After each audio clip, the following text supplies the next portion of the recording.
골로새서 1장 26절입니다. 골로새서 1장 26절.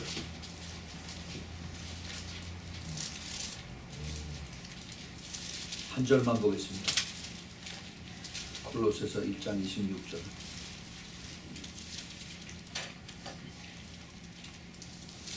사도 바울이 그 골로새 교인에게 쓴 그 편지 중에서 1장 26절 한 절만 같이 봅니다. 찾았으면 같이 읽습니다. 시작. 이 비밀은 만세와 만대로부터 오므로 감춰졌던 것인데 이제는 그의 성도들에게 나타났고, 거기까지요.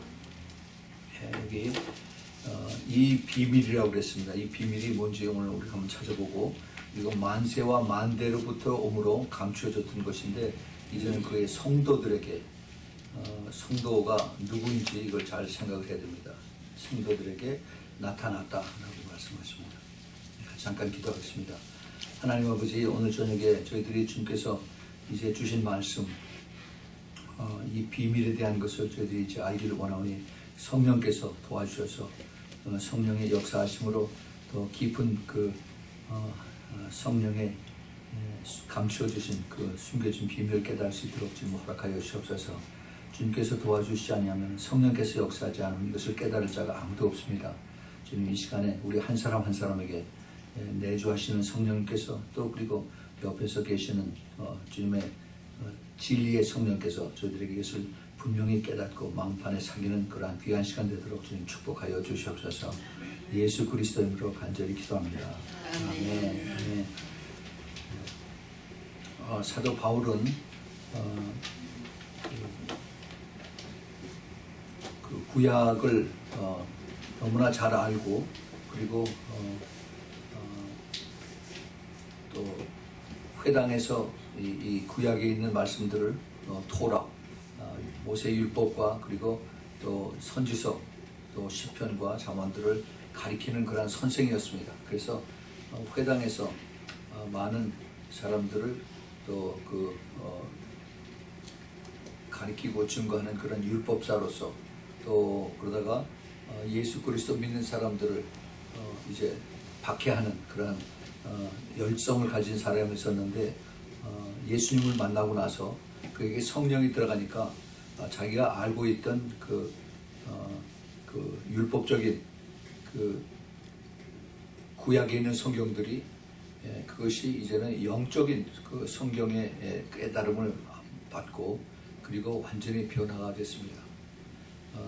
그렇게 자기하고 같이 친하게 지내던 그런 같은 서기관들과 바리새인들을 설득을 시켜서, 너희들이 잘못 믿고 있었다, 나도 잘못 믿고 있었는데 이것은 아니다라고 그것을 가르쳤을 때, 그가 받은 것은 그들이 가르쳐줘서 고맙다는 그런 것이 아니라 돌로 치고, 이것은 너희들이 우리를 반대하는 것이다 라고 해서 오히려 사도 바울을 핍박하는 그러한 반응으로 나타났습니다.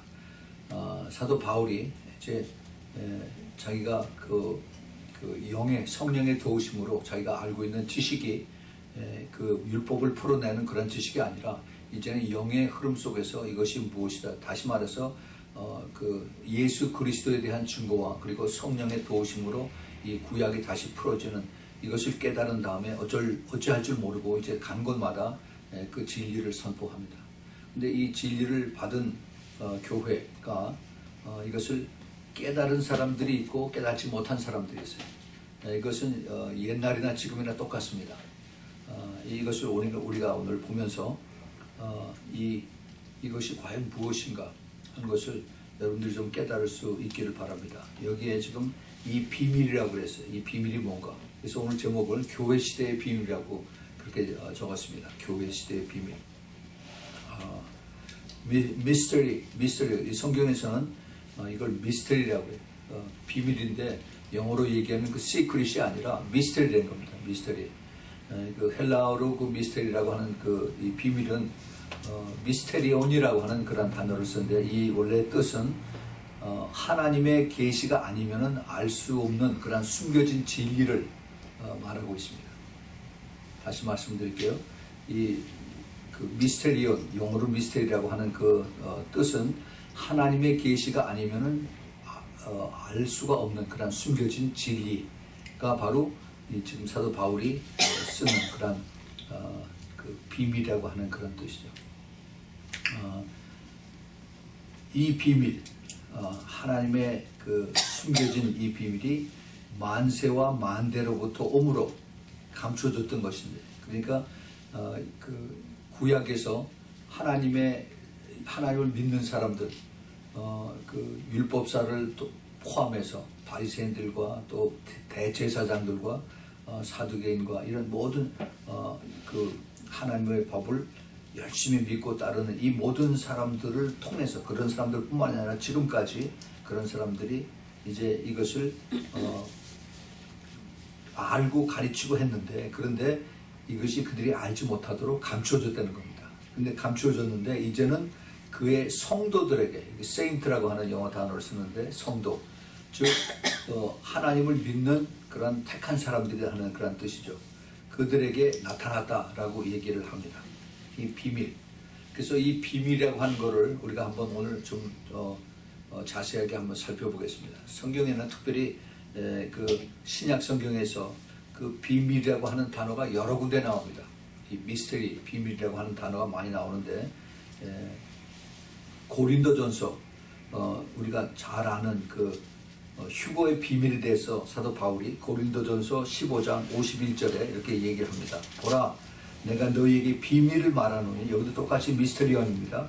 미스터리를 말하노니 우리가 다 잠잠할 것이 아니요 마지막 나팔에 순식간에 호련히 다 변화하리라. 눈 깜짝할 사이에 우리가 다 변화돼서 휴거된다 하는 그런 이거죠. 이것이 비밀이다 하는 겁니다. 비밀, 미스터리에. 근데 이것이 그 사람들에게 깨달아지지가 않아요. 교회 다니는 사람들도 이걸 모릅니다. 오직 성령으로 이것을 알게 해주시고 깨달아 주시고 받아들이게 해주셔서 그런 사람들만 이것을 깨닫는 겁니다. 아는 거예요. 이것은 휴거의 비밀이죠. 그래서 보라, 내가 너희에게 이 비밀을 말하노니, 그래서 똑같은 그런 내용을 얘기를 하고 있습니다. 자, 그 다음에 이 같은 골로새서 2장,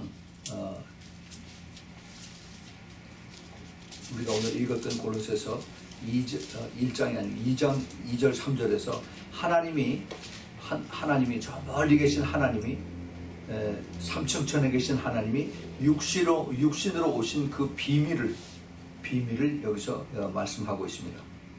보세요.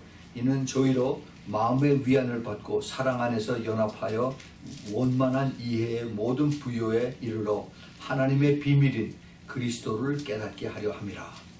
하나님의 비밀이라고 그랬어요. Mystery of God. 그래서 그 Mystery of God이 바로 그리스도다. 이것을 이야기합니다. 그 안에, 그리스도 안에 모든 지혜와 지식의 모든 교화가 감추어 있느니라. 그리고 그 밑에 9절에 보면은 그 안에, 그리스도 안에 신성의 모든 충만이 육체로 거하셨다라고 이렇게 기록을 하고 있습니다. 하나님은 영이시기 때문에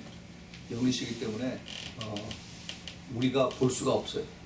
그런데 우리가 볼 수 있도록 주님께서 육신으로 내려오신 분이 바로 예수 그리스도다 하는 것을 가르쳐 주십니다. 이것을 그 하나님의 비밀이라고 이렇게 말씀하십니다. 하나님 육신으로 오신 그 비밀. 그것을 이게 안 믿는 사람들은 어떻게 하나님이 이렇게 육신이 돼서 내려오냐, 예수 그리스도가 어떻게 하나님이냐, 이걸 가지고 자꾸 이제 따지자고 디베이트 하자고 그렇게 얘기를 합니다. 근데 이게 성령의 그 깨달음, 성령의 도우심이 아니면은 그 지식을 가지고 그걸 깨달을 수가 없어요.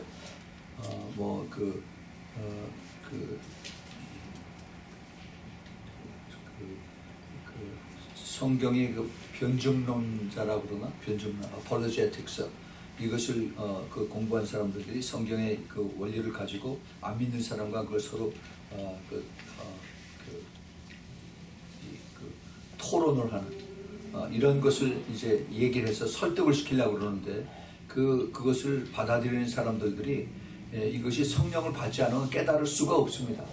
우리 지식적인 것을 가지고 자기가 설득을 당하고 이것이 이게 이게 A는 그렇고 B는 그렇고 그러므로 해서 C가 이렇다 하는 이런 것으로 통하지가 않아요.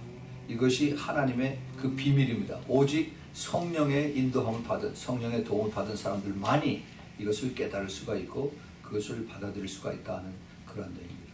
자, 또 우리가 사도 바울이 그 비밀이라는 단어를 또한 쓴 곳이 있습니다. 로마서 11장에서 이스라엘 사람들이 예수님을 배척하고 예수님을 받아들이지 않은 그 불신의 비밀이 있다라고 그렇게 말씀하세요. 왜 이스라엘 사람들이 예수님을 영접하지 않는가? 메시아를 그렇게 가리키고 메시아를 기다리고 했는데 메시아가 막상 왔을 때 메시아를 받아들이지 않고 불신하고 십자가에 못 박혀 죽이게 한 그 뜻이 있다는 겁니다. 그 이스라엘 불신의 비밀을 얘기하는데 로마서 11장 25절에 형제들아 너희가 스스로 지혜 있다 함을 면기 위하여 이 비밀을 너희가 모르기를 내가 원치 아니하노니 이 비밀 꼭 깨달으라는 겁니다.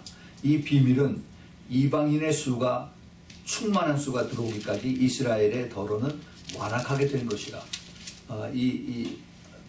아주 유명한 이 말씀인데 다시 말해서 교회의 수가 하나님이 택하신 교회의 수가 가득 차서 은혜의 시대가 끝나면은 그때 하나님의 이스라엘 사람들에 대한 그 감겨진 눈을 띄게 해서 그래서 그들이 이제 자기네들이 기다리던 메시아가 바로 예수 그리스도였다는 것을 깨닫게 된다는 그런 내용입니다. 그래서 이것도 이제 이스라엘이 여태까지 믿지 않고 그리고 불신이 되었던 그 비밀이 바로 이거다 하는 것을 가르쳐줘요. 근데 지금 어떻습니까? 지금은 이 불신의 꺼풀이 이제는 벗겨지죠. 그래서 많은 이스라엘 사람들이 예수님을 믿고 그리고 주님 앞에 돌아옵니다. 여기에 대해서 제가 좀 이따 다시 한번 말씀을 드릴 텐데 이 비밀, 하나님의 이 그 준비하신 그 미스터리, 이 비밀이 이제 거쳐지는 이것을 우리가 볼 수가 있습니다. 그 비밀이에요. 이것이 우리가 이것을 그냥 글자적으로 이것을 풀려고 하지 말고 우리가 영적으로 이것을 잘 깨달을 때 이것이 더 깊이 우리가 이것을 깨달을 수가 있습니다. 또 하나 이제 비밀을 사도 바울이 또 얘기를 합니다. 적그리스도의 비밀을 또 얘기를 해요. 적그리스도의 비밀. 데살로니가 후서 2장에 보면은요. 2장 6절부터 10절에 적그리스도의 비밀을 사도 바울이 얘기합니다. 저로 하여금 저희 때에 나타나게 하려 하여 막는 것을 지금도 너희가 안 하니 불법의 비밀이 얘기를 합니다. 불법의 비밀이 이미 활동하였으나 지금 막는 자가 있어 그 중에서 옮겨질 때까지 하리라. 옮길 때까지 하리라. 그때 불법한 자가 나타나리니 주 예수께서 그의 입의 기운으로 저를 죽이시고 강림하여 나타나심으로 패하시리라. 악한 자의 임함은 사탄의 역사를 따라 모든 능력과 표적과 거짓 기적과 이제 이렇게 해서 적그리스도에 대한 그런 내용을 가르쳐 주세요. 이것이 이제 마지막 때 그 교회를 핍박하고 그리고 온 세상을 이제 통치하는 그런 적그리스도의 비밀을 여기 사도 바울이 이걸 예언으로 예시로 이렇게 이것을 가르쳐주고 있습니다. 지금 적그리스도가 누군지는 몰라요. 근데 지금 거의 나타날 준비가 다 되고 있는 이것을 우리가 깨닫게 합니다. 이 비밀의 뜰, 이건 지금 여기에 그 데살로니가 후서 2장에 거의 잠시 나왔지만은 더 자세하고 더 깊은 것을 다니엘서 7장에 보면은 그 적그리스도의 내용에 대해서 우리가 더 이것을 자세하게 알 수가 있습니다. 그 다음에 또 비밀을 사도 바울이 얘기합니다. 이방인들을 구원하시는 하나님의 비밀. 이것이 에베소서 3장 3절부터 6절 여기에 기록을 하고 있습니다. 에베소서 3장 3절부터 6절. 곧 계시로 내게 비밀을 알게 하신 것은 내가 이미 대강 기록한 것 같으니 이것을 읽으면 그리스도의 비밀을 내가 깨닫는 것을 너희가 알 수 있으리라. 이제 그의 거룩한 사도들과 선지자들에게 성령으로 나타나신 것 같이 다음 세대에서는 사람의 아들들에게 알게 하지 아니하셨으니 이는 이방인들이 복음으로 말미암아 그리스도 예수 안에서 함께 후사가 되고 함께 지체가 되고 함께 약속에 참여하는 자가 됨이라. 그래서 이제 이방인들이 그 하나님의 구원함을 받아서 그래서 주님 앞에 돌아오는 이러한 비밀을 가르쳐 줍니다. 이것은 지금 그 당시에 그 유대인들이 우리만 하나님의 구원을 받은 사람들이다. 그리고 우리 유대인들 이외에는 다른 모든 족속들은 다 이거는 그 야만인이다라고 이렇게 자기네들이 그렇게 얘기를 한 아주 그 깊은 그 뜻이 여기 사실은 다 숨겨져 있습니다. 이스라엘 백성들이 굉장히 자기네들에 대한 하나님이 자기네를 택한 것에 대한 그 선민 사상에 대한 이것이 그냥 감사함으로 받아들인 게 아니라 교만함으로 이렇게 변해서 딴 사람들, 다른 그 이방 백성들을 무시하고 그리고 하나님의 뜻을 알지 못하게 하는 그러한 것을 그들이 여기다 그들 사이에서 이 유대인들 사이에서 이것이 되고 있습니다. 지금도 마찬가지예요. 그런데 사도 바울이 그게 아니다.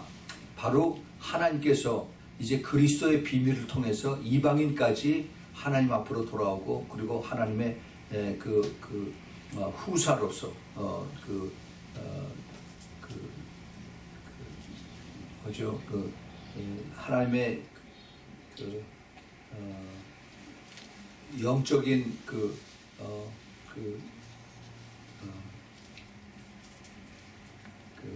자녀로서 모든 유업을 받을 수 있는 그러한 축복을 유대인들뿐만이 아니라 이방인들에게도 이것이 하나님께서 허락을 하셨다. 그리스도를 통해서. 그래서 그리스도와 함께 그 안에서 후사가 된다. 그리고 함께 지체가 된다 하는 이러한 약속을 얘기를 했습니다. 이것을 유대인들은 받아들일 수가 없어요. 어떻게 우리가 그 하나님이 모세를 통해서 우리에게 율법을 주시고 그 율법을 오랫동안 우리가 지켜왔는데 그런데 그 이방인들은 아무것도 모르는 사람들이 우리가 똑같이 될 수가 있느냐, 이걸 우리가 받아들일 수 있다 하는 이것이 지금까지 그 유대인들 오소독스 주들에게 이것이 영의 눈이 띄어지지 않으니까 지금 계속 이것 때문에 갈등을 하고 있습니다. 자, 그런데 여기서 여러 가지 사도 바울이 지금 얘기한 그 비밀, 그 미스터리라고 하는 이러한 단어들을 여기저기 많이 썼는데 그 중에서 가장 큰 비밀이 있는데 그것이 바로 교회 시대의 비밀인 겁니다. 교회 시대, Church Age, 교회 시대의 비밀. 이것은 지금 우리가 살고 있는 이 시대에 거의 끝에 와 있기 때문에 이것을 우리가 잘 알아야만, 그래야만 이게 그 비밀의 참 그 포커스가 지금 어디에 있는구나 하는 것을 우리가 깨닫게 됩니다. 우리가 지금 에베소서 그 3장을 읽고 있는데 3장 9절을 한번 보세요. 3장 9절, 에베소서 3장 9절에 보세요. 영원부터 만물을 창조하신 하나님 속에 감추었던 비밀의 경륜이 어떠한 것을 드러내게 하려 하심이라. 자, 이게 여기 이 비밀이라고 한 것이 도대체 무엇인가? 영원부터 만물을 창조하신 하나님 속에 감추었던 하나님께서 감추어놨던 것인데 이러한 비밀이 어떠한 것을 드러나게 하시겠다라고 말씀하신 것입니다. 예.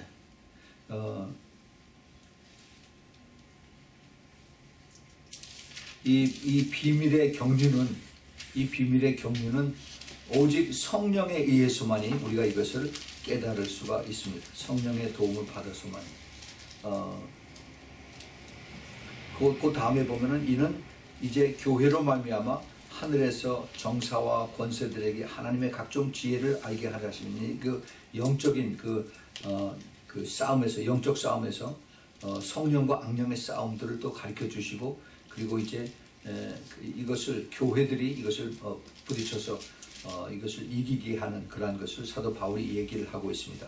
자, 그런데 여기 우리가 좀 더 그 깊이 그 전체 성경에서 말씀하시는 교회 시대의 비밀에 대해서 우리가 한번 좀 더 높은 데서 더 크게 큰 픽처를 한번 볼 수 있도록 한번 우리가 생각을 해보기 바랍니다.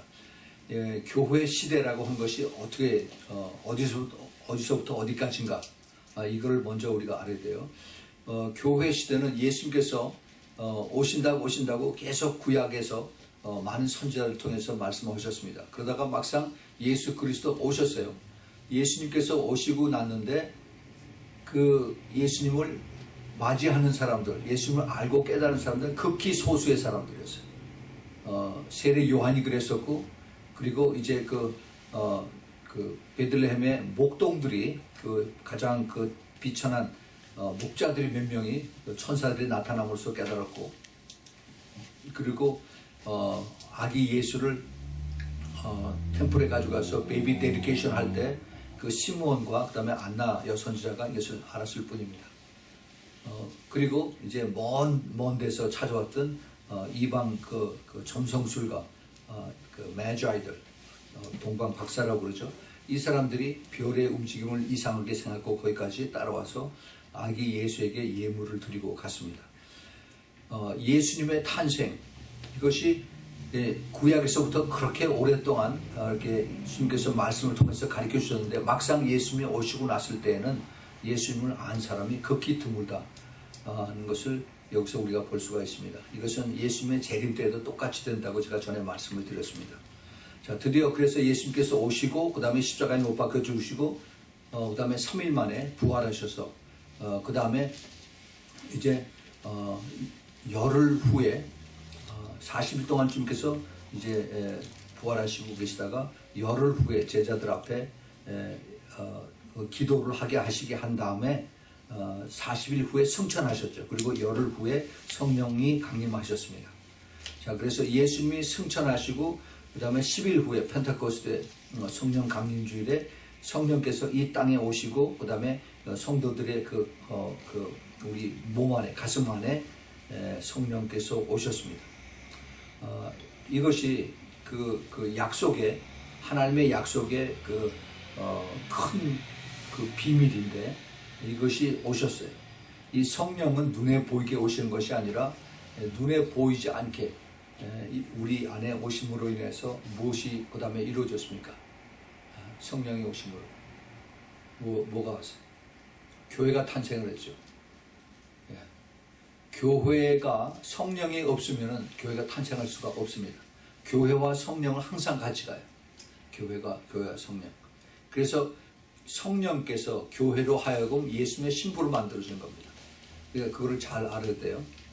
그래서 이 성령이 내주하시고 이 땅 위에 이제 임하시는 그러한 성령의 역사가 이제 2000년 전에 일어났습니다. 그래서 그것이 성령 시대라고 하기도 하고 또 교회 시대라고도 이렇게 얘기를 합니다. 교회와 성령은 같이 가요. 그런데 이제 2000년이 지나고 나서 교회 시대가 거의 끝납니다. 다시 말해서 성령의 시대가 지금 거의 끝납니다. 제가 지금 그저께 이제 유럽에서 돌아와서 그 성령의 끝남, 교회 시대가 끝남을 제가 유럽에 가서 눈으로 보고 왔습니다. 교회는 아주 거기 오래된 교회들이 많이 있어요. 아주 유명한 건축들과 그런 것을 자랑하는 그런 교회들이 있는데, 그 교회당 안은 텅텅 비고, 그리고 교회를 다니는 사람들의 마음은 그 진정한 그러한 예수 그리스도를 사랑하고 주님 안에서, 성령 안에서 거듭난 사람이 가는 것이 아니라 그 형식적인 오랜 전통을 지키기 위한 그렇게 그런 모습으로 변했습니다. 그 안에 성령이 안 계시다는 얘기예요. 물론 유럽만 그런 건 아니에요. 지금 미국도 성령이 교회에서 떠납니다. 한국도 마찬가지예요. 그 성령이 교회와 항상 같이 있고, 성령에 의해서 교회가 변화되고, 그리고 우리 교회가 뭡니까? 교회는 우리 한 사람 한 사람이 교회예요. 그렇죠. 그래서 우리가 성령에 의해서 우리가 예수 그리스도가 나의 구세주인 것을 내가 믿어지고, 성령에 의해서 내가 이제 성경의 말씀이 믿어지고, 성령에 의해서 내가 이제 주님과 함께 동행하는 그런 것이 깨달아져서, 그래서 주님과 교제하며 주님을 순종하고 따라가는, 이것이 전적으로 성령의 역사입니다. 그래서 성령이 우리 교회 안에 계시면은 반드시, 또 그리고 성령이 내 안에 계시면은 내가 하나님의 말씀을 받들고 말씀대로 순종하고 따라가는 그러한 순종의 원리가 성령을 통해서 이루어지게 되는 것입니다. 그런데 성령이 지금 서서히 떠나가고 있어요. 하루아침에 이게 서서히 떠나가신 것이 절대 아니에요. 제가 전에도 그걸 좀 누누이 말씀을 드렸지만은 성령께서 어떻게 교회에서 지금 떠나가시는가 눈에 보이지 않게 우리에게 가르쳐 주십니다. 주님께서 그 4대 교회에게 너희가 살아있다 하나 실은 죽은 자로다라고 주님께서 말씀하셨어요. 성령이 떠났다 하는 말씀이십니다. 우리가 이거를 깊이 귀담아 들어야 됩니다. 성령이 내 안에서 이제 역사하셔서 내가 죄를 깨닫게 돼서 그것을 회개할 수 있도록 그렇게 컨빅트 시켜주세요. 나를 이렇게 흔들어서 깨닫게 해주신 것입니다. 그런데 지금 그 교회 안에 있는 사람들이 죄하고 너무 같이 짝을 하고 그거 전혀 거기에 대한 그 양심의 가책을 느끼지 않습니다. 그것은 무슨 얘기냐? 성령께서 역사를 안 하신다는 얘기예요. 그럼 성령이 떠나신다는 얘기입니다. 그런데 하루아침에 떠난 것이 아니라 성령이 강하게 충만하게 계셨다가 점점 약해져요. 그래서 내가 알게 모르게 그냥 전에 충만했고 주님을 사랑하는 마음이 뜨거웠었고 하는 이런 것이 없어지고 이제는 맹숭 하면서 그러면서 이제 교회는 왔다 갔다 하는데 그런데 하나님에 대한 그 열정이 다 사라진 겁니다. 그래서 예수님께서 그 에베소 교회 내가 첫사랑이 떠나도다. 그것을 어디서 떨어져 있는지 이것을 알고 즉 죄가 그 안에 들어가서 죄가 이걸 가로막았기 때문에 그것을 빨리 찾아서 회개하라라고 말씀하십니다. 그것이 지금 제일 강하게 나타나는 곳이 바로 유럽이에요. 사람들이 스웨덴에서는요, 거기 제가 간 교회가 노인네들만, 늙은이들만, 은퇴한 사람들만 몇 사람이 나와요. 근데 그나마 나온 사람들은 참 아주 열성 있는 사람들. 대부분 교회들은 여름철에 전부 다 베케이션 갑니다. 교회 문을 닫고 다 떠나요. 뭐 손자, 손녀들, 딸들, 아들, 딸들이 있는 데로다가 이제 같이 따라가고 그리고 교회 나오는 사람이 없으니까 전부 다 문을 닫아요. 일반 비즈니스들도 문을 닫습니다. 석 달 동안. 그러니까 교회는 더 말할 것도 없죠. 그리고 다들 그게 자기네들의 그 전통으로 돼 있어요. 전통으로. 주일날 그 길이 한산하고 그런데 주일날 교회 가는 사람들 보면 오히려 이상하다고 그렇게 생각을 합니다. 두 나라를 갔었어요. 제가 스웨덴하고 오스트리아. 오스트리아는 거기는 그 좀 더 좀 오랜 전통을 가지고 있어서 그 캐톨릭에 대한 그 영향이 굉장히 큽니다. 그 캐톨릭 성당들처럼 이렇게 많이들 그 퍼져서 있는데 그런데 이 그 믿음에 대한 이 열정은 다 식었어요. 그래서 전부 다 그 사람들이 편하게 우리 바쁜 세상에 그렇게 꼭 주일 지켜서 교회 갈 필요가 뭐가 있느냐? 우리 서로 편한 대로 결정해가지고 한 달에 한 번 정도 교회 나와서 같이 예배 드리고 그 다음에 또 서로 예수가 누군가 얘기해보자. 같이 토론하고 그러고 끝나자. 그런 식으로 서로 협정을 해서 그래서 좋게 갑니다. 다행히도 한국 사람들은 그래서 그 중에서 또 한국에서 믿다가 간 사람들이 일주일에 한 번씩 주일날 모여서 해야 되는 거 아니냐. 그래가지고 한국 사람들은 열심히 모이려고 그래. 근데 그나마도 그 모이는 것이 전통적이고 종교적이지 성령에 충만한 것은 별로 제가 보지 못했습니다. 그래서 그러한 그 분위기 속에서 그러한 성령이 떠난 그러한 유럽 교회, 유럽 지역 속에서 있는 그 한국 사람들 교회, 이민 교회 소위는 그 주위에 있는 유럽 사람들의 전통을 그대로 슬그머니 같이 따라가고 편하게 그러고 살고 있습니다. 그래서 교회가 그 소셜 클럽으로 완전히 그렇게 되어 있어요. 그 소위 서구 유럽의 문명이라고 하는 것이 그렇게 영향을 많이 끼쳐서 그래서 자기네들은 가장 이게 그 선구자적인 그런 그 신앙을 가지고 있다라고 그렇게 얘기하면서 그 자기네들의 삶을 엔조이하는 그런 사람들이 그 유럽 사람들입니다. 여름철에는 또 그냥 전부 다들 사람들이 다 떠나요.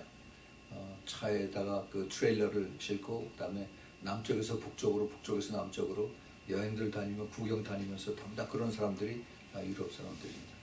지금 이제 그 중동 난민들이 와서 그 사람들이 이제 돈이 없으니까 시내에서 자기네끼리 모여서 밤에 술 마시고 그리고 이제 그 화풀이하는 그런 것들이 이제 눈에 종종 띄고 있습니다. 교회에 이 땅에서 2000년 동안 교회를 변화시키고 교회를 부흥하게 하시고 그 다음에 그 성령의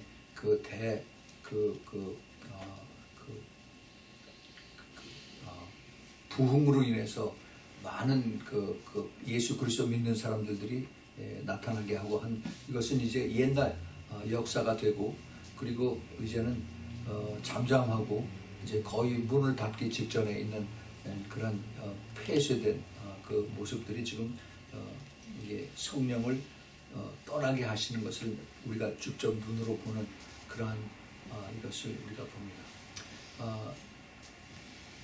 아까 우리가 읽었던 로마서 11장 25절 26절에 교회에 충만한 수가 차기까지 이스라엘의 백성들이 더러는 이제 마음이 완악하게 됐다는 그 말씀 우리가 읽었는데 그것이 성령의 역사가 교회에서 떠나면은 그 다음에 이제 성령이 어디로 가느냐 유대인들에게 가서 그래서 유대인들이 예수 그리스도를 이제 참 메시아로 받아들이고 그리고 이제 그들이 구원을 받게 된다는 그런 것을 나타내는 거죠.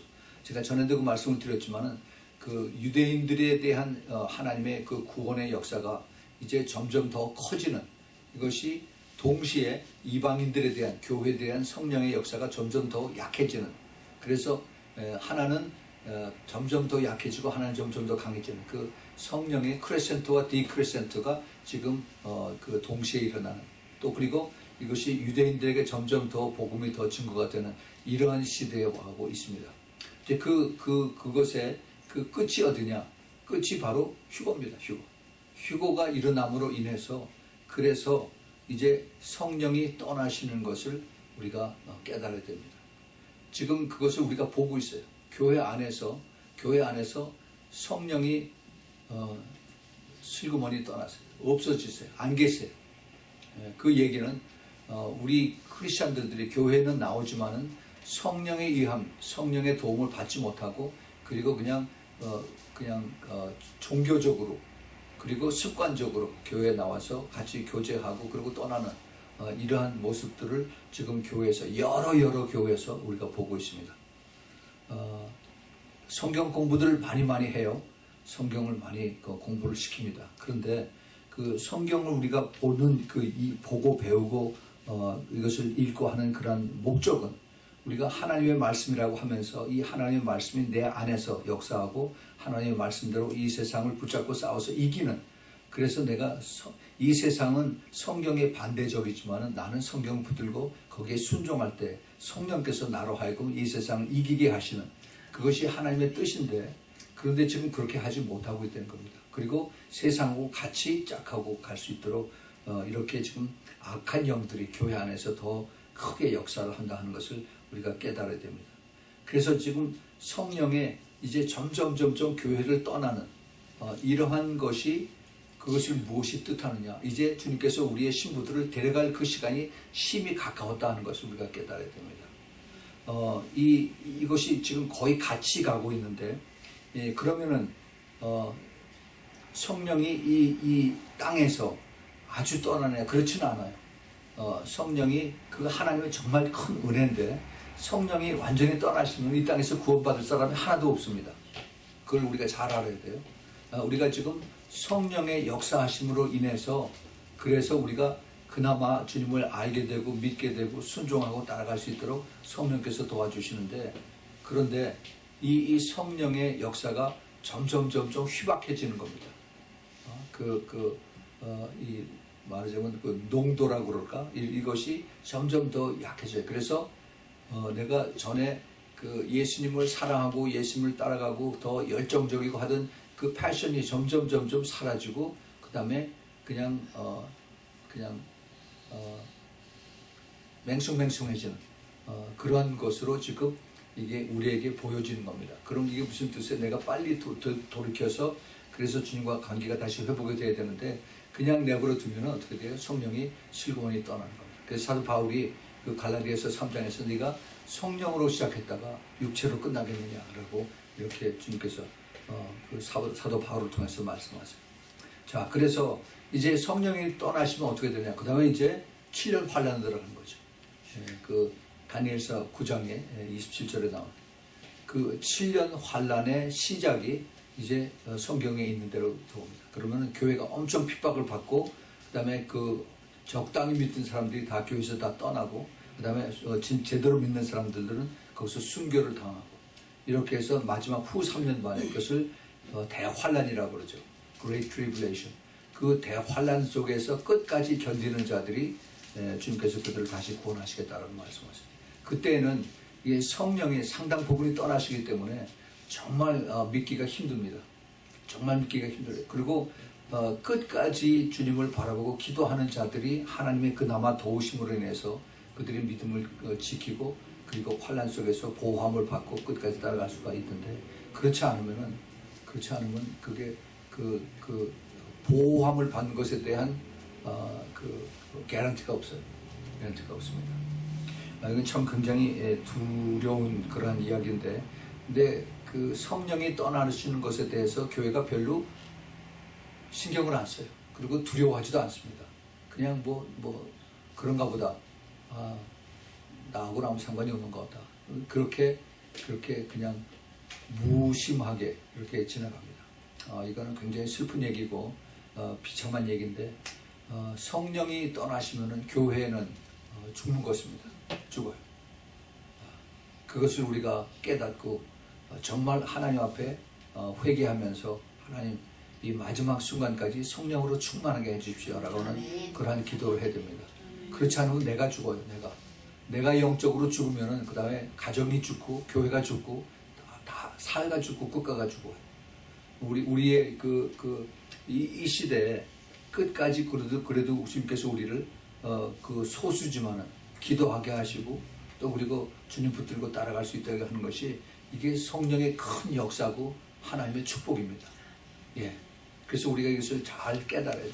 사람들이 눈에 보이지 않는다고 해서 성령을 그냥 대수롭지 않게 생각하고 그렇게 성령을 학대를 해요. 학대. 무시당하고 그렇게 해요. 그 성령님은 하나님이세요. 하나님의 성품을 가지신 하나님. 그런데 그렇게 무시당하고 그리고 또 성령을 회방하고 그러면 인격을 가지신 하나님께서 떠나실 수밖에 없습니다. 처음에는 그걸 자꾸 가르쳐 주시고 이것을 듣게 하시고 그러다가 본인이 이것을 반대하고 본인이 이것을 리젝트하고 그러면 성령은 떠나세요. 그런데 교회에서 한 번 들어오신 성령, 한 번 받은 구원은 영원히 구원이다라고 그렇게 가르치면서 스스로 내 지식으로 나의 영원한 생명을 이것을 justify 하는 이것을 합리화시키는 그렇게 얘기를 하고 있습니다.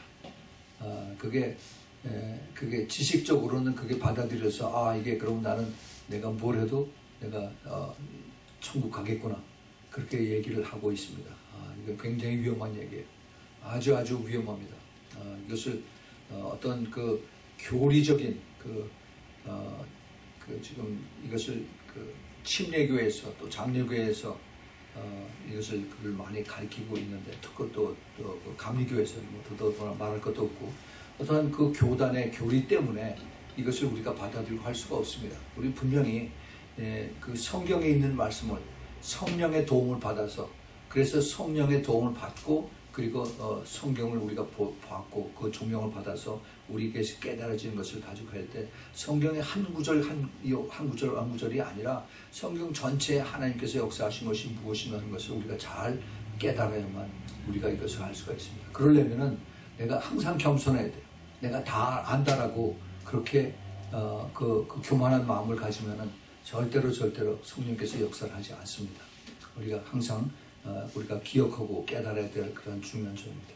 그래서 이제 성령이 이제 떠나시고 그다음에 그 성령의 상당 부분이 유대인들에게 가셔서 유대인들이 마지막 때 구원을 받도록 주님께서 하세요. 근데 유대인들이 다 구원을 받느냐? 안 그래요. 유대인들 중에서 상당히 많은 사람들이 예수님을 영접하지 않고 그리고 자기네들이 그 모아놓고 있는 재산, 돈을 하나님처럼 섬기다가 그들이 죽습니다. 성경에 그렇게 되어 있어요. 그 스가랴서 13장 제 끝에 14장 여기 보면은 유대인들의 3분의 2가 죽고 나머지 3분의 1도 엄청난 환난과 그 고난 속에서 그들이 이제 믿음이 그 불과 같은 그런 영광로를 통해서 그들의 믿음이 단단해서 구원을 받는다라고 했습니다.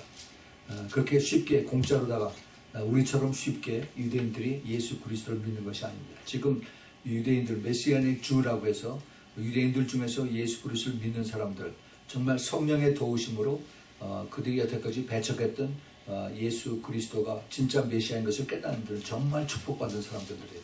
그래서 이들을 통해서 하나님께서 이제 마지막 때 유대인들을 구원하시는 그 역사가 이제 우리 눈앞에서 이루어지는 것, 즉 우리가 이것을 본다는 것은 교회 시대가 그만큼 끝날 때가 가까웠다는 것을 우리에게 가르쳐 주십니다. 그리고 나서 드디어 7년 환난 끝에 예수님께서 이 땅에 재림하셔서 그리고 이 온 세상을 이제 천년 왕국을 끌고 가는 거예요. 그 전에 물론 주님께서 이 세상에 주님을 반대하고 그리고 예수님 믿는 사람들을 핍박했던 모든 사람들을 주님께서 다 이제 물리치시죠. 그래서 다 정리하시고 그리고 그 새로운 왕국으로 주님께서 하나님의 백성들을 데리고 들어가십니다. 이것이 이제 교회 시대에 대한 하나님의 비밀입니다. 하나님의 비밀. 우리가 지금 그래서 이제 성령에 내주하시는 성령이 이 땅에 계시는 것이 거의 끝나고 휴거가 있기 바로 직전에 우리가 있다 하는 것을 우리가 잘 알았습니다. 그래서 우리가 지금 성령이 이 땅에서 떠나시는 그것을 주님께서 이렇게 오버랩되게 해서 우리가 이것을 보고 있다는 겁니다. 그러니까 그 앞에 일어나는 휴거가 얼마나 가깝다 하는 것을 우리가 깨닫게 하신다는 것을 우리가 잘 알아야 됩니다. 자, 그래서 우리 다시 한번 그 비밀에 대한 것을 우리가 한번 보면은 하나님께서 이제 그 로마서 6장 23절에 이렇게 말씀하십니다. 죄의 삭은 사망이요 하나님의 은사는 그리스도 예수 우리 주 안에 있는 영생이라고 했어요. 그 영생 이것이 하나님의 우리에게 주시는 그러한 그 프리 기프트라는 겁니다. 기프트의 은사예요. 근데 어떻게 이것이 이루어지느냐? 구약에서부터 이것이 시작이 됩니다. 하나님께서 구약을 통해서 이제 레위기 17장 그 11절에 보면 하나님께서 모세를 통해서 그 피에 대한 말씀을 주시죠.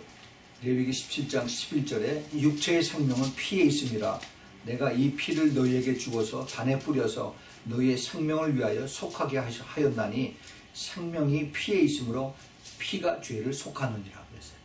오직 피만이 죄를 속할 수 있게 하시겠다는 겁니다. 이것을 나중에 히브리서에서 그 히브리서 기자 저는 이게 사도 바울이라고 이렇게 보고 있는데 히브리서 9장 22절에 율법을 쫓아 거의 모든 물건이 피로써 정결케 되나니 피 흘림이 없은즉 사함이 없느니라. 이 똑같은 얘기입니다. 그래서 피 흘림이 없으면은 죄의 용서함을 받지 못한다. 지금 여태까지 유대인들이 양을 잡아서 그래서 양의 피를 제단 앞에 뿌림으로 인해서 그들이 1년 동안 죄를 지은 것을 그 대제사장이 이것을 가지고 하나님 앞에 피를 뿌림으로 그 죄를 용서함을 받는 것을 쭉 했었는데 그런데 이제 예수님의 오심으로 인해서 그래서 예수님께서 피를 단번에 흘리셨죠. 그래서 이것을 우리가 그 예수 그리스도의 피를 우리가 믿음으로 인해서 우리가 우리 죄를 용서함을 받는 그래서 그것이 깨달아진 것이 바로 성령의 역사다 하는 겁니다. 그런데 이것을 자꾸 사탄이 우리에게서 뺏어가려고 그래요. 그래서 우리가 이것을 더 매일 저녁 우리가 예수 그리스도의 피를 예수님의 보혈을 우리가 선포하게 하고 그리고 우리에게 다시 리마인드를 하는 그러한 그 기도를 우리가 매일 저녁 하고 있는 것입니다. 자, 이 창세기에 이 피에 대한 것을 주님께서 다시 말씀하십니다. 피에 대해서 하나님의 율법을 그 모세가 받기 전서부터 창세기 9장 3절 4절에 보면 하나님께서 이제 그 아담과 하와에게 이런 말씀을 한 것을 봅니다. 무릇 산 동물은 너희의 식물이 될지라 채소같이 내가 이것을 다 너희에게 주노라. 그러나 고기는 그 생명되는 그 피째 먹지 말 것이다. 이제 이것은 노아 홍수 이후의 일입니다. 그런데 전에는 노아 홍수 전에는 채소 식물성을 먹으라고 그랬는데 노아 홍수 이후에 하나님께서 이제 동물도 너희들의 식물이 되는데 채소고 동물하고 같이 너희가 주니까 이것을 먹어라. 그 대신 그 고기를 먹을 때, 동물을 먹을 때 피채 먹지 말고 그 고기만 먹으라라고 하나님께서 이제 말씀을 하고 계십니다. 그래서 그 노아가 그 홍수가 다 끝나고 나서 그 하나님 앞에 번제를 드리죠. 창세기 8장 20절에 노아가 여호와를 위하여 단을 쌓고 모든 정결한 짐승 중에서와 모든 정결한 새 중에서 취하여 번제로 단에 드렸더니, 그래서 이제 하나님 앞에 그 죄에 대한 이것을 용서함을 받는 그 burnt offering, 이것을 하나님 앞에 드렸다 하는 것이 나옵니다. 사실 노아는 모세가 있기 훨씬 전의 사람이에요. 그래서 어떻게 이것을 알고 하나님 앞에 그러한 번제를 드렸을까? 성령께서 그렇게 하셨죠. 하나님께서 이제 노아를 통해서 이런 번제를 드리는 것을 허락을 하셨습니다. 자, 그 피에 대한 것을 우리가 다시 한번 보면 에베소서 1장 7절에 우리가 그리스도 안에서 그의 은혜의 풍성함을 따라 그의 피로 말미암아 구속 곧 죄 사함을 받았다라고 사도 바울이 에베소 교인들에게 이렇게 이야기를 합니다. 피로 말미암아 구속, 즉 예수 그리스도의 십자가의 피로 말미암아 우리가 모든 우리의 지은 죄가 용서함을 받았다는 것을 성령의 역사하심으로 우리가 깨닫고 믿어지게 되는 것입니다. 고린도후서 1장 22절에 저가 또한 우리에게 인치시고 보증으로 성령을 우리 마음에 주셨느니라. 그 피로 말미암아 우리에게 이것을 깨닫게 해주시고 그 다음에 성령을 우리 마음에 주셔서 그래서 이것을 인을 치셨다. 아주 seal-up 했다는 겁니다. seal-up 한 겁니다. 이것은 정말 하나님의 이거는 특별하신 그 은혜죠. 우리가 이것을 돈으로 살 수가 있습니까? 절대 그러지 못해요. 정말 하나님께서 우리에게 주시는 특별한 그러한 그 비밀이고 그리고 은혜고 사랑인데 이것을 교회가 별로 깨닫지를 못합니다. 요한복음 12장 40절에 보면은 주님께서 이렇게 말씀하십니다. 저희 눈을 멀게 하시고 저희 마음을 완고하게 하셔서, 이게 지금 유대인들을 얘기하는 거예요. 유대인들의 눈을 멀게 하시고 유대인들의 마음을 완고하게 하셨으니 이는 저희로 하여금 눈으로 보고 마음으로 깨닫고 돌이켜 내게 고침을 받지 못하게 하려 함이니라 하셨습니다. 이 말씀을 이제 사도 그 구약의 선지자 이사야 선지자가 하신 말씀을 예수님께서 이제 인용하시는 것을 알고 있습니다. 이스라엘 백성들이 마음이 완고해서 즉 교만해서 주님께서 그것을 가르쳐주는 구약에 있는 말씀들을 가르쳐주는 것을 받아들이지 않고 그리고 깨달아서 돌이켜야 되는데 죄 때문에 그걸 할 수 없다는 것을 주님께서 말씀하고 계십니다. 이스라엘 백성들에게 복음이 예수님 제일 먼저 찾아가셨어요. 주님께서 내가 이 땅에 온 것은 이스라엘의 이런 양들을 위해서 구원하기 위해서 오셨다고 그러는데 그들이 예수님을 배척하는 바람에 이제 주님께서 이제 이방인들에게 가시는 그런 것을 우리가 봅니다. 구약의 그 호세아서 2장 23절에 내가 나를 위하여 이 땅에 심고 긍휼히 여김을 받지 못하였던 자를 긍휼히 여기며 내 백성이 아니었던 자에게 향하여 이르기를 너는 내 백성이라 하리니 저는 이르기를 주는 내 하나님이라 이시라 하리라. 이게 지금 구약에도 하나님께서 이제 이방인들 우리들을 이제 하나님의 우리를 부르셔서 우리를 하나님의 자녀로 삼고 그리고 우리도 하나님을 내 하나님이라고 그렇게 부르실 수 있도록 하시겠다라고 호세아서를 통해서 이렇게 말씀하십니다. 그렇게 된 이유는 이스라엘 백성들이 하나님을 받지 못하기 때문에 하나님을 섬기지 못하고 불순종하기 때문에. 자, 그래서 이제 그 비밀에 대한 것을 우리가 결론적으로 한번 다시 보겠습니다. 골로새서 2장 2절 3절에 보면은 이는 저희로 마음의 위안을 받고 사랑 안에서 연합하여 원만한 이해의 모든 부여에 이르러 하나님의 비밀인 그리스도를 깨닫게 하려 함이라. 그 안에는 지혜와 지식의 모든 보화가 감추어 있느니라. 이 예수 그리스도가 결국은 그 비밀의 모든 주인공입니다. 그 비밀의 주인공, 이것을 깨닫게 하시는 것이 바로 성령 하나님이세요. 그래서 예수님과 성령 하나님이 모든 비밀의 이것을 이제 덮어놓으시고 깨닫게 하시고 이제 걷어가시는 이러한 것을 우리에게 가르쳐 주십니다. 우리는 지금 그러한 하나님의 그 경륜 속에서 이것이 제일 마지막 부분에서 이루어지는 그 시대에 살고 있어요. 이것이 언제 끝날지 모릅니다. 그것은 바로 성령께서 오셔서 그래서 우리를 데려가시는, 우리 휴거가 일어나는 것도 성령께서 우리를 데려가시는 거예요. 그것을 우리가 잘 알아야 됩니다. 그 사도행전 8장에서 빌립이 성령의 부름을 받아서 왔다가 성령께서 그를 데리고 이제 다른 아소라고 하는 것으로 이제 옮겨가죠. 이것이 바로 성령의 하신 일. 우리 그 교회가 신부들이 깨어서 주님을 바라보고 이 땅에 살지만 소망을 천국에 두고 사는 그 사람들의 믿음이 하나님과 합할 때 그 성령께서 때가 되면 우리를 그대로 데려가십니다. 산채로 눈 깜짝할 새에 데려간다고 해서 이게 성령의 마지막 때의 큰 비밀입니다. 이것이 우리들의 소망이고 그리고 이것이 이제 교회 시대의 끝을 얘기하는 것입니다. 우리가 그 시대에 살고 있어요. 언제일지는 모르지만 그것에 지금 거의 끝에 종착역에 와 있는 이 시대에 우리가 살고 있습니다. 여러분들이 다시 한번 이것을 깨닫고 이 교회 시대의 비밀이 과연 이게 무엇을 뜻하는가, 그리고 교회 시대의 비밀이 나하고 지금 얼마나 가깝게 와 있는가 하는 것을 다시 피부로 느끼면서 그러면서 스스로 결단을 하고 그리고 다시 또 열정을 가지고 주님 앞에 나갈 수 있기를 부탁을 드립니다. 같이 기도하겠습니다. 하나님 아버지, 오늘 저녁에 교회 시대의 비밀이라고 하는 그 하나님의 비밀에 대해서 저희들이 이것을 살펴봤습니다. 이 비밀은 절대적으로 성령의 도우심이 아니면 저희들이 깨달을 수가 없습니다.